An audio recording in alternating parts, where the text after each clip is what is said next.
Hey everyone, today I want to talk a little bit more about one of my favorite character dining restaurants at Walt Disney World. It is not at Magic Kingdom, it is not at Hollywood Studios, it is not in a resort. So can you guess which one I am talking about? Stay tuned.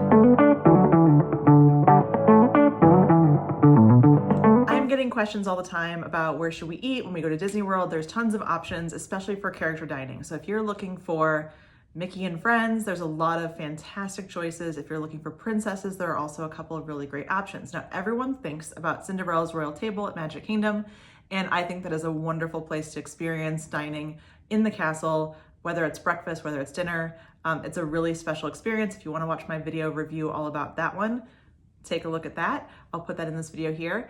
But today we're going to talk about my other favorite princess dining option at Walt Disney World, and that is at Epcot in the Norway Pavilion area. Akershus Royal Banquet Hall is a full princess character experience. They offer breakfast, lunch, and dinner, which is also kind of rare, especially at Epcot, to find a restaurant that will do all of those things for you. And it is a wonderful meal. I have done breakfast there with my daughter, and then as a whole family, we did a dinner there one time as well.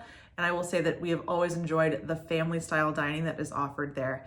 As a mom with kids, sometimes having a buffet is actually really frustrating to me personally. I just don't love that I have to take multiple trips up to get food for the kids, for myself, and back and forth, and then kind of worrying about missing the characters as they come around during a buffet. So I am always looking for a sit-down meal that is either served family style or order off the menu when I'm looking for character dining. I just think it's a little more relaxed for me, for the family, and we end up having a really great time being able to actually just sit and decompress for a while. So some of what I hear from people about Akershus is, oh, the food seems weird or it's too adventurous. And I will say that I have two picky eaters in my household, my daughter and my son. I think the first time that we went, my daughter was 5, my son was just under 3, and they had tons of great food off of those platters. So as you're looking through the menu, just keep in mind there are things that they're gonna love, like chicken, there's gonna be mac and cheese, there's gonna be some of those basic staples that they enjoy, especially for lunch and dinner.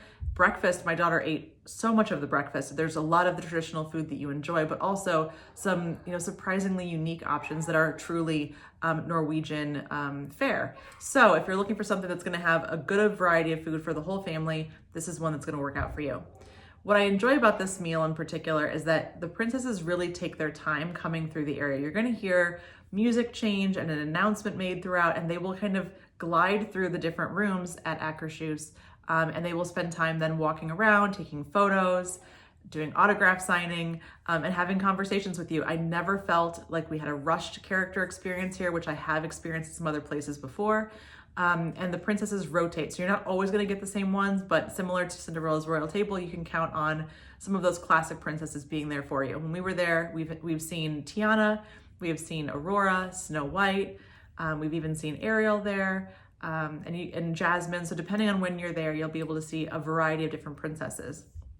The music is really calm. The environment's very quiet. I think that's one of the things that I like about this particular restaurant is that because it's kind of sectioned off into these different rooms, it is a little quieter. You're not going to hear all this noise. It's not super echoey as you can get maybe at Cinderella's Royal Table or other places. So it is a definite place to kind of decompress, especially in a busy Epcot area.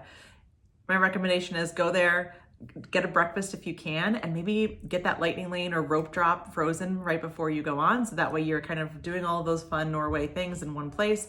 And after you eat, maybe go pop over to the summer house and visit with Anna and Elsa and meet them there. It's a really great way to spend a morning at Epcot. Again, we did this for breakfast and for dinner at 2 different trips, and we've had an awesome experience both times. So if you have dined at Akershus Royal Banquet Hall, what did you think? Let me know in the comments if you wanted to go there again. But again, don't be turned off by some of the more adventurous fare on the menu. It was definitely a hit for our entire family, picky eaters and all.